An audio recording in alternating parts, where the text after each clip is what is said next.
In the very beginning, I had 2 miscarriages. So the whole time I was just nervous, and I found myself, I'd be driving and I'd stop at a walking clinic just to hear the heartbeat because I was so scared the baby wasn't there.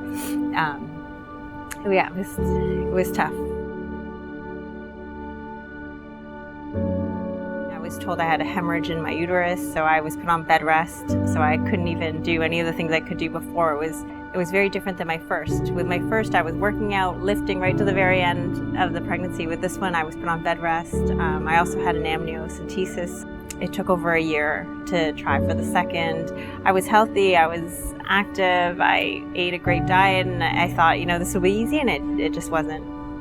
I found out I had gestational diabetes at around 28 weeks, and I was shocked. And I'm relatively healthy. I worked out. Well, I was doing prenatal yoga because of the bed rest. I asked to be retested. I couldn't believe it, but they told me it had nothing to do with that. It had everything to do with my genetics, my age, and how the placental hormone was impacting how my body was breaking down the insulin. The doctor told me that I just had to be very cautious of how much sugar I was having, watch my carbs. I had to weigh everything or measure out the amount of carbs I was having because of the gestational diabetes. It also impacted my jobs. I work a full-time job in sales, so I'm on the road a lot, so it was tough also even just having to stop and prick myself. And also you had to wait 2 hours after you ate because you have to be fasted when you check your blood sugars. So it was a change in my lifestyle and just another thing to think about.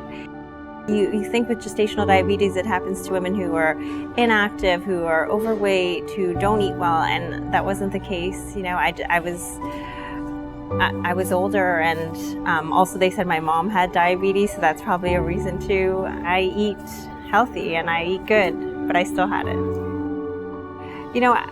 My advice to women, I think it's always important to speak to your nurse educator at the hospital that you're given access to speak to even a holistic nutritionist or a naturopath, help you create like a meal plan for you to make it easier for you. I would definitely suggest women do that just so that they have some sort of plan. I think moms like plans and they have something to follow. My life feels complete now when I look at my 2 daughters, and I feel like it was worth it. And I know it sounds so cliche to say, but it really is. And I'm not going to lie, I still have paranoia feelings at night. I wake up just to check, and that's a normal mom thing. But yeah, I look at life now and I just can't imagine it any other way.